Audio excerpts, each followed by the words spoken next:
System. And we're going to learn, this is a cool chapter, we're going to learn all about asteroids and meteors and impacts and lots of stuff.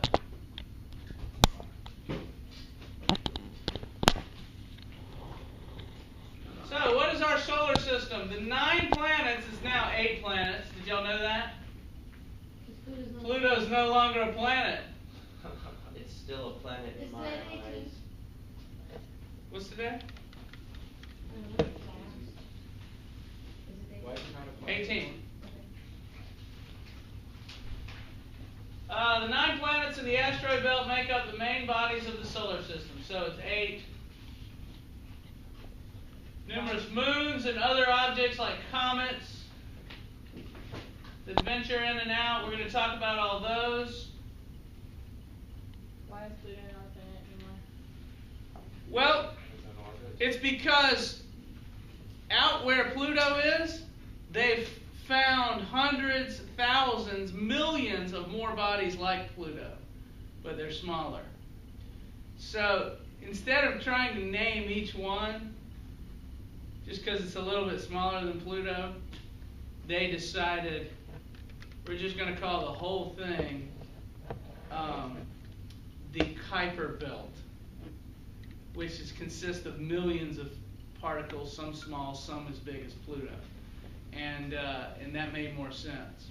Was Pluto bigger than the moon or smaller? Pluto is smaller than our moon by a little bit.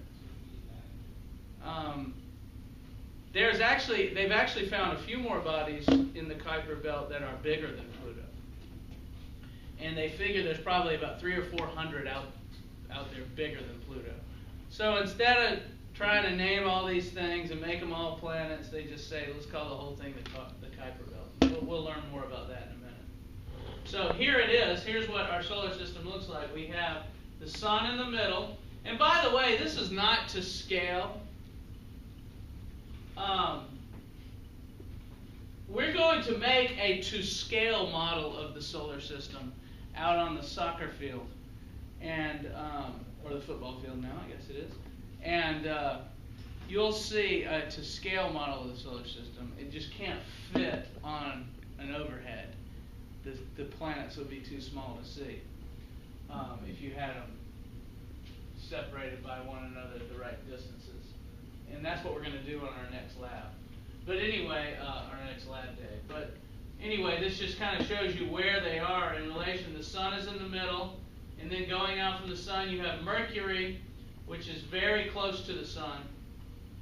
And then Venus further out from that, and then Earth, and then Mars. And Mercury, Venus, Earth, and Mars are all rocky planets, meaning they're made of rock. And you can stand on them like I'm doing now. I'm on this building, which is on the planet. But they have a solid surface. Then the asteroid belt. Now the asteroid belt is made of thousands of asteroids, which are vary in size from the size of this building all the way to the size of the United States. Big asteroids that are really big, almost like planets. So that's the asteroid belt. And then further out you get Jupiter, which is the largest planet, and then Saturn, and then Uranus, or it's fun to say Uranus. It's actually pronounced Uranus, but I like to say Uranus because that's funnier. Uranus. Get it? So we'll use that joke so many times that you won't laugh at it anymore. Like you're not laughing at it now. You all are way too mature to laugh at Uranus.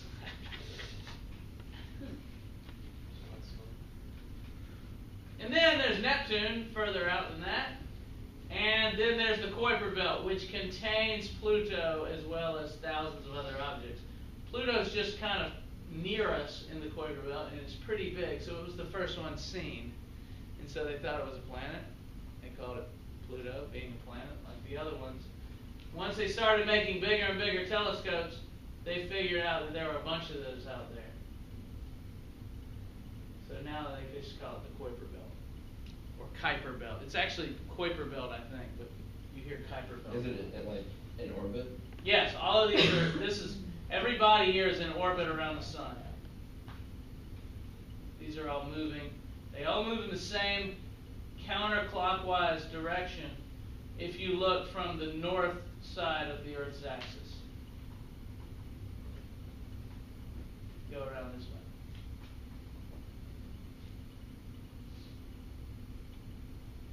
So that's our solar system. Yay! Oh, by the way, Jupiter, Saturn, Uranus, and Neptune are all gas giants. Meaning it's a planet, but it's made of gas. It doesn't have a solid surface. If you tried to land on Jupiter, you'd just fall right into it. Yeah. Yeah. Would you get like stuck in the middle? You just fall, and eventually the gas gets so dense and hot that it'll burn you up and melt anything that goes in there. So it's just a ball of gas? It's a huge ball of gas. Isn't that cool? Now, these planets, especially the gas giants, Jupiter, Saturn, Uranus, and Neptune, have moons going around them that are rocky, and you can stand on the moons. But the planet itself is just a big ball of gas.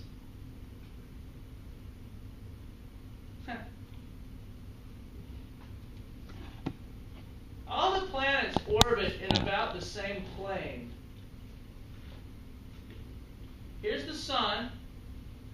And so if you lay, for instance, so I'm taking this diagram and I'm laying it on its side. So instead of looking down from the top, you're looking to the side. And looking at the side, all the planets orbit in a very thin plane.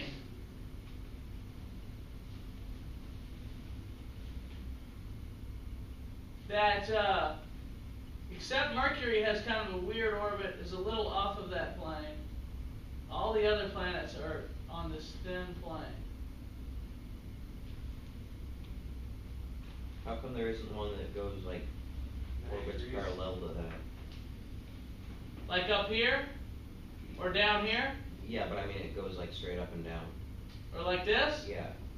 That's perpendicular. Yeah. It's fine. It's because of the way the solar system formed. And we're going to learn about that on Friday. But you can think of the solar system as like a spinning mass of debris.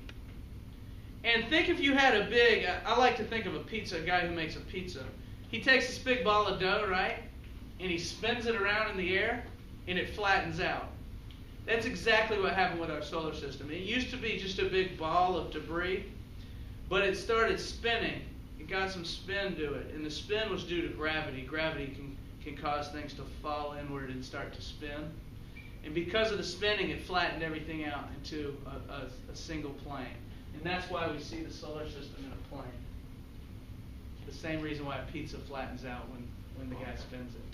By the way, best pizza on the island? Brogan's North.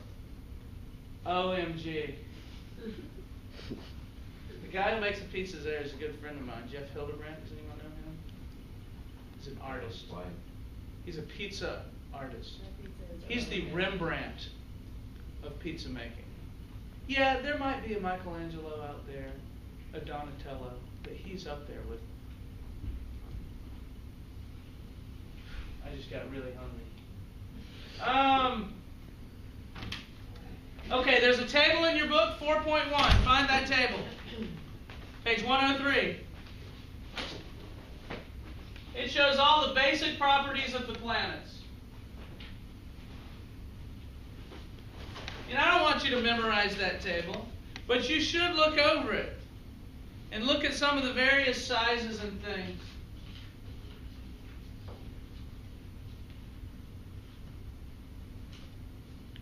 Now, one of the measurements they use is AU. Do you know what an AU is?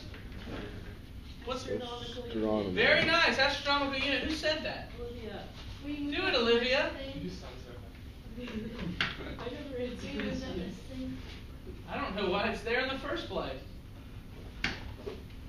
An AU is defined as the distance from the Earth to the Sun, an astronomical unit. And so it shows you how many astronomical units in table 4.1 are the various planets from the Sun. Mercury is only 0.39 AUs from the Sun. It's pretty close to the Sun. Mercury's pretty freaking hot. And notice something from looking at that table. The second column, orbital period. That's how long it takes the planet to go around the Sun.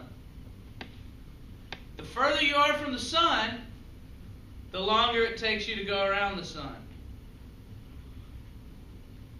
So Mars goes around the Sun only every 1.9 years. So I'm 44 years old. I'd only be about 23 years old on Mars. I'm going to go to Mars. Maybe go back to grad school. Because I'd be 23, you get it? I'd be younger. It doesn't really work like that. That was a math joke. So you're all very impressed by math jokes. Look at Neptune. It takes 164 years to go around the Earth once. Go around the Earth? I mean, go around the Sun. Thank you. Sorry. I got a little old school on y'all. Back in the Greek days, they thought. Little Ptolemy there.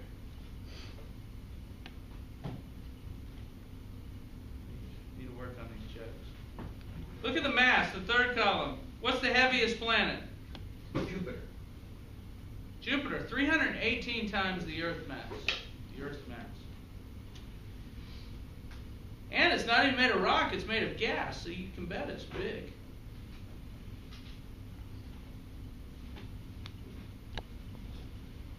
You can see it's 11.2 Earth radii, Jupiter is. That means you could fit 11 Earths going across to form one Jupiter. And you can see the number of moons there. The Earth has a moon. Mars has a couple moons. Jupiter's got 63 moons. Saturn's got 50 moons. We're going to spend the whole chapter learning about all the different moons. Jupiter's got the coolest moons. They're freaking awesome. And the density you see there, the density is how compact it is. What's the most compact planet? The densest planet? Earth. Earth! We're the densest! Yay! Mercury's pretty dense. But you can see the gas giants aren't very dense at all. And look at the density of Saturn there. 700 kilograms per cubic meter. That's less dense than water. Saturn would actually float if it was put on a big bathtub that was way bigger than Saturn.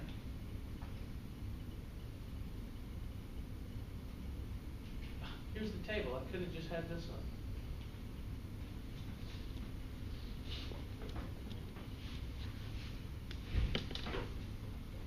So, it's kind of worth looking at.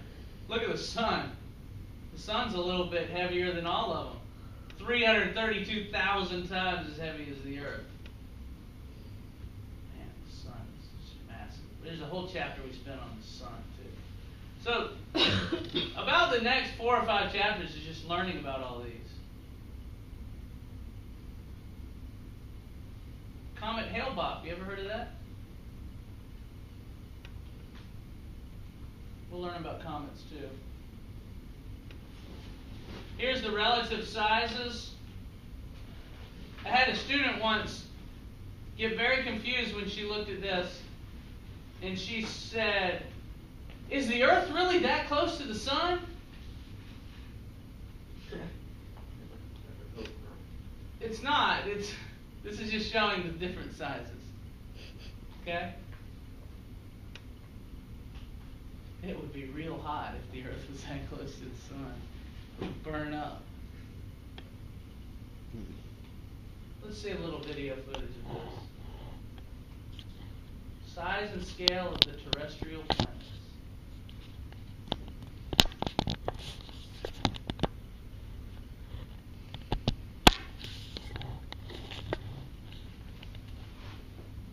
I guess this doesn't have any volume. The four interior planets have different color, sizes, tilts, and spins. With some artistic license, here is a rendering of these various aspects of comparative planetology. Note that for Venus, we are looking at the much faster retrograde rotation of its upper cloud decks, not the much slower spin of its hidden surface. And for Mercury, its spin rate has been increased in order to display its prograde motion. So Mars tilts on its axis kind of like Earth tilts on its axis. They almost have the same tilt. Venus is more or less straight up and down. And so is Mercury. Not all planets have tilt. If you don't have a tilt, guess what you don't have? Seasons. Seasons, very good. The tilt causes the seasons. So if you don't have the tilt, you don't have the seasons. So those are the four rocky planets. This is good just for you to get an idea of the size. Mercury is a lot smaller than Earth.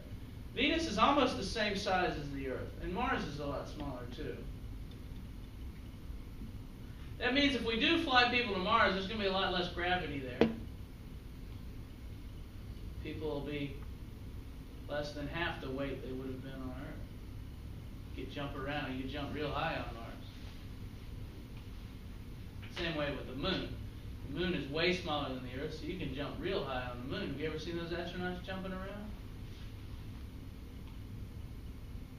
Some guy hit a golf ball on the moon. Some astronaut snuck a golf club in the capsule and How much? hit it, and it just flew like a mile. How much trouble did they get in for sneaking stuff onto the space? They didn't get any trouble. He did anything he wanted in the late 60s and early 70s. There wasn't any trouble anywhere. It's a great time to live. Here are the gas giants, what they kind of look like compared to one another. Compared to the Earth.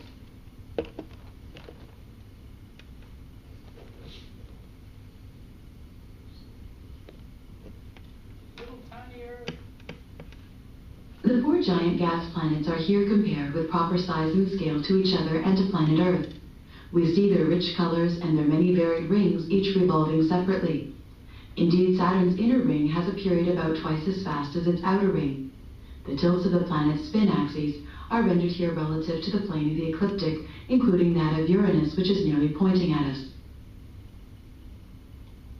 So, Saturn and Neptune have a tilt like the Earth. Jupiter's more straight up and down, and Uranus is laying on its side. And they think Uranus got in a big collision at one point, and that caused it to lay down on its side. How do you collide with it? It's just clouds. What's that? How do you collide with it? Wouldn't it pass right through it? No, even though it's clouds, you can collide with it when you're big enough and going at a high enough speed. For example, water. I jump in the water, I go right through it. I jump off a bridge and hit the water, I slam into it and collide with it. And it kills me if I'm going fast enough. So when you talk about collisions between planets, they're dense enough that they'll actually collide just like a person hitting the water if they're moving fast enough. So you can have collisions even if you're gas.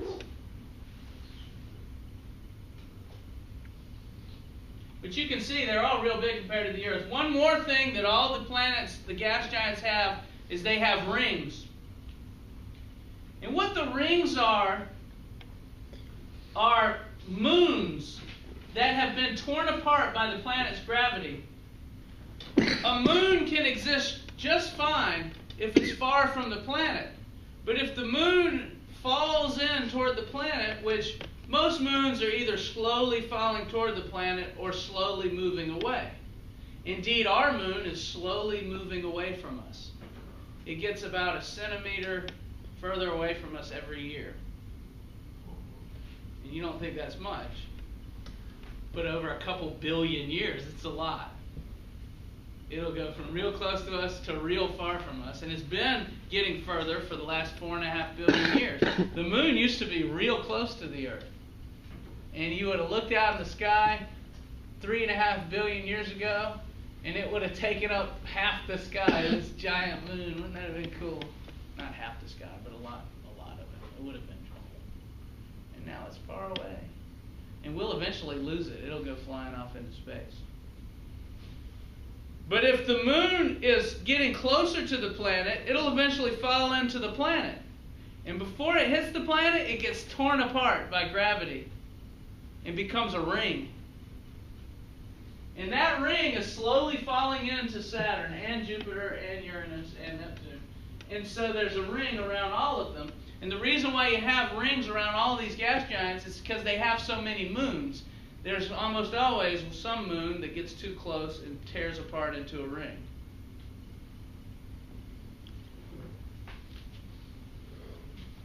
Isn't that cool?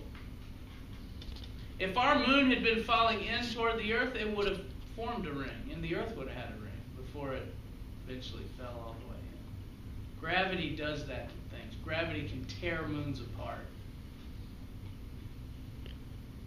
Gravity's pretty strong. You want me to prove it? Pull that thing down. We'll pull a whole moon down. Unless it's going so fast, it's kind of getting away from us. That's what our moon's doing. It's going just fast enough. Sometimes you can look out in the sky and see all the planets kind of lined up. We call that a planetary alignment. And this used to freak out the ancients because they didn't know what the planets were.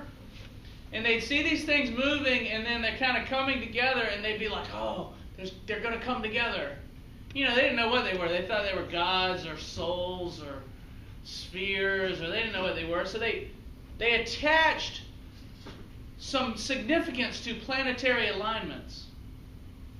And that's what that Mayan calendar prediction is all about.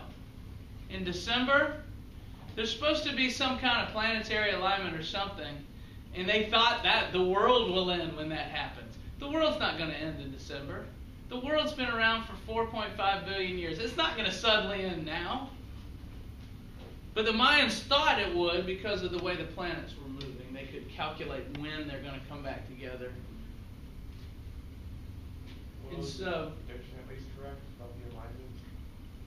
that's a good question. I'll have to look that up. Because I don't know if their calculations were that good, where they could predict a planetary alignment that many years in the future. But here we see a planetary alignment. Jupiter, Saturn, Mars, Venus, and Mercury are all kind of together in a line here. And it just has to do with the way they're orbiting. If they all come around at the same time and get on the same side of the Earth at the same time, then you'll see them all lined up. But it's just kind of random. I mean, they're all orbiting the sun, and it's just kind of random that they happen to come to the same line of sight from us at the same time.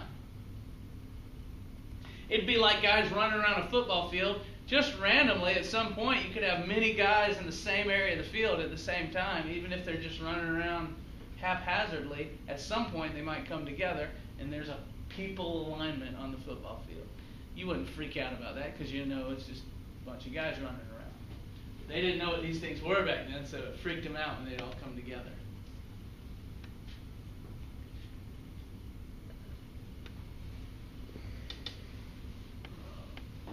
Terrestrial planets and Jovian planets differ.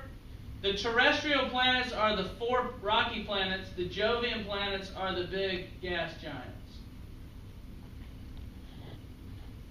So there's lots of differences. Terrestrial are close to the sun, Jovians are far. Terrestrial have closely spaced orbits, Jovians are widely spaced from one another. Terrestrial are small masses, Jovian are large masses. Small radii versus large radii, rocky versus gaseous, solid versus not solid as far as the surface. High density versus low density. Slow rotation for the terrestrial planets.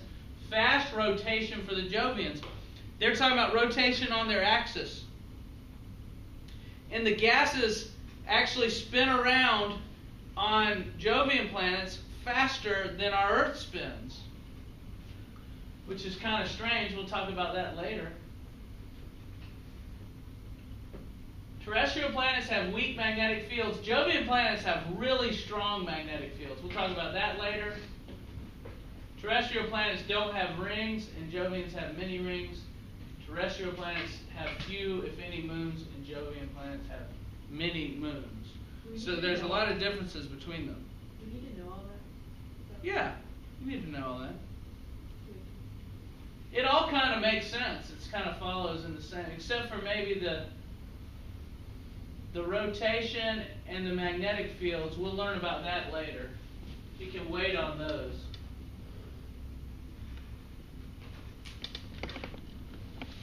You should probably know all the other ones, though. That's all kind of within the understanding of these bodies. They talk about it in the reading.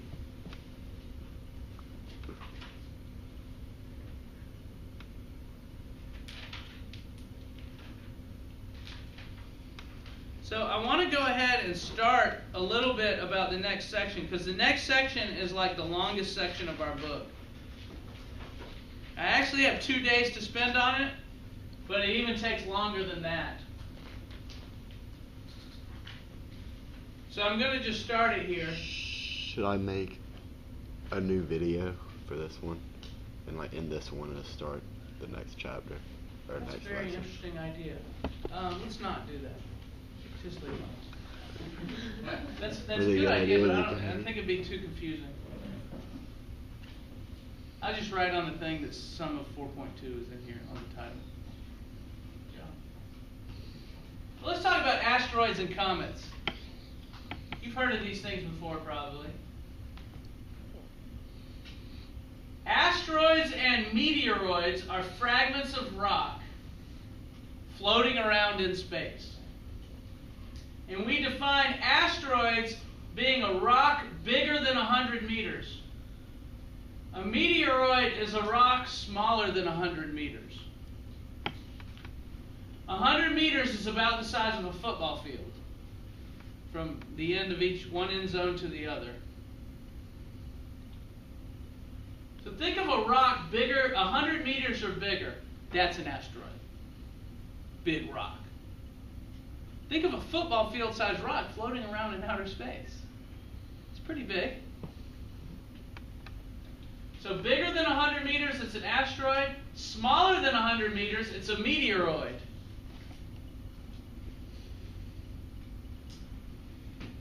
You got it? A fist-sized piece of rock is a meteoroid, not an asteroid. A rock the size of this school campus is an asteroid. So what's a comet?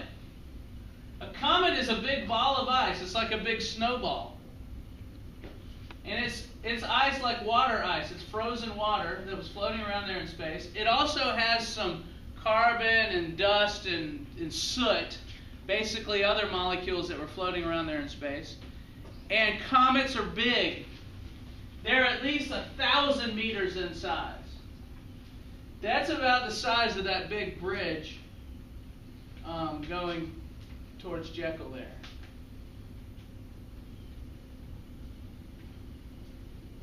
If you just take the part that goes over the water. It's a big ball of ice. And we should care about comets and asteroids and meteoroids. You know why? They can hit us. They can hit the Earth, and they often do. As a matter of fact, they think all the dinosaurs were killed by a comet or an asteroid that hit the Earth about 65 million years ago. And if they're big enough and they hit the Earth hard enough, they'll throw up enough debris into the atmosphere that it'll block out the sun for like 5 years. Could you imagine? You're in total darkness for like 5 years? Could you imagine the problems that might cause? No food growth. get real cold, it'd be terrible. We'd all probably die. It's an interesting thing that right now is the only time in the history of the planet that there's been an organism on the planet that could do something about it. If we detect a rock coming towards the planet, we might be able to move that thing. And that's interesting. How do you move it? That's a good question. If you find it early enough, you can kind of shove it in one direction. Maybe with a gravitational tow. Like getting something near it, and something that's near it will attract it a little bit. Just a little bit. Maybe only a few inches a year. But that might be enough, if you get it early enough, to cast it off to the side and make it miss. There's other ways you can deflect it. We talk about that a little later. You could shoot it with nuclear bombs and hopefully that would push it over. There's a video I'll show you called Killer Asteroid that talks about how they might do it. It's pretty cool. There are hundreds of thousands of asteroids out there. Most of them are in the asteroid belt, that area between Mars and Jupiter. They're floating around in a nice little circle there. And what the asteroid belt is a planet that never formed. It's what the early solar system must have looked like. A bunch of rocks floating out in space. But normally those rocks will come together by their mutual gravity and stick to one another and form a planet. But the rocks in the asteroid belt never came together to form a planet. And the reason why is Jupiter has such a high gravity that every time it goes past these rocks, or every time the rocks move past it, it pulls the rocks apart. The rocks can't come together to make a planet because Jupiter's gravity is so great. And the rocks are orbiting inside Jupiter, so let's say they start to come together, they get near Jupiter, and they come back apart. Jupiter is pulling on these rocks a little harder than it's pulling on the rocks further away, and it spreads them apart again. And so every time they go around, they start to come together, they come back apart, and that's been happening for billions of years. So they'll never form a planet. It's a mathematical certainty that they'll never form a planet. You can do the math and figure out that a planet cannot form in that area where the asteroid belt is.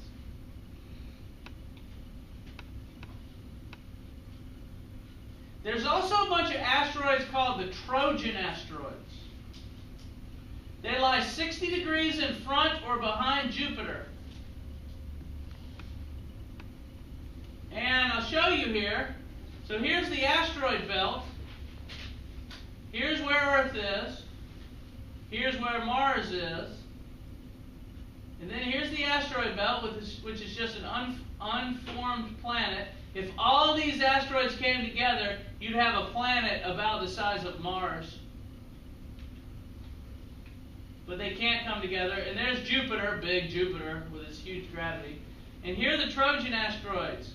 60 degrees in front of Jupiter and behind Jupiter, there's an area where the gravity is such that these asteroids will exist there and will never come together. It's another mathematical thing that has to do with the sun's gravity and Jupiter's gravity that causes there to be an area where the asteroids cannot come together to form anything. Normally, if these planets weren't here, all these asteroids would come together by gravitational attraction and form into something, a little moon or something.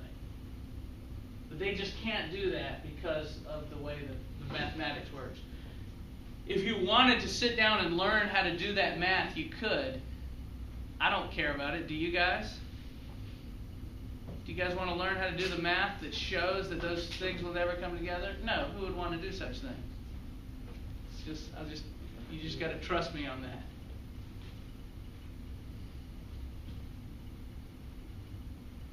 McLean, do you trust me on that? Thank you. So we're worried about Earth-crossing asteroids.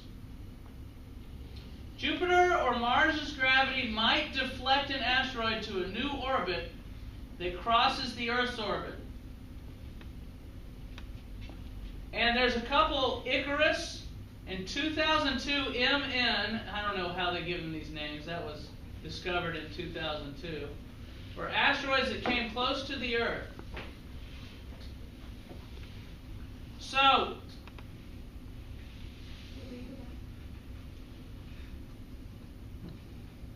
Icarus and 2002 MN were asteroids that came close to the Earth. So what can happen, let me go back to this slide, is one of these asteroids might get bumped around and go like too close to Jupiter. And then Jupiter can take it and fling it back this way towards the sun. Or Mars's gravity might pull one of them real close and it goes by Mars and towards the sun. And if it does that, it becomes an Earth-crossing asteroid. And it can actually take a new orbit if it's been around and just be going out here and back like that. Now it's likely that the orbit it takes, it may never hit the Earth. Because like I say, this is not drawn to scale. The Earth is actually really tiny compared to the size of everything else. The sun is not nearly that big. I'll show you a to scale model. But for an asteroid to hit the Earth, that would be, it'd be like throwing a BB over here and a sand grain over there, and they happen to hit. I mean, the odds of a BB and a sand grain hitting one another are just astronomically small if you just randomly throw two of them. But there's so many of these asteroids that are doing this, that are Earth-crossing asteroids, that every once in a while we do get hit. Scientists are right now using their telescopes to try and find all the Earth-crossing asteroids out there. They're not easy to find because they're small. And here's how they find them. What they do is they aim their telescope at the sky and they take a long exposure photograph. They leave the shutter open for hours. And then when they look at it, if there's a line going across, that means it's a moving object. And once they find a moving object, they can look at it with different telescopes. They can direct other telescopes around the world to look at it, and then they can triangulate the distance to the object. And so then they know the speed the object's moving and where it is in space, and they can calculate with the computer the orbit. And thus far, they found something like 2,000 Earth-crossing asteroids out there. They could potentially hit us one day. And the computer can calculate into the future on when we might get hit by this asteroid, if ever. And I know there's one that they found that'll hit us in 800 years, probably, or maybe. So we've got about 800 years, as far as we know right now, to figure out a way to deflect an asteroid. It's not as big as the one that killed the dinosaurs, but it would cause some massive destruction. It'd be like setting off a few nuclear bombs. Did you quit? Did you turn this off? No.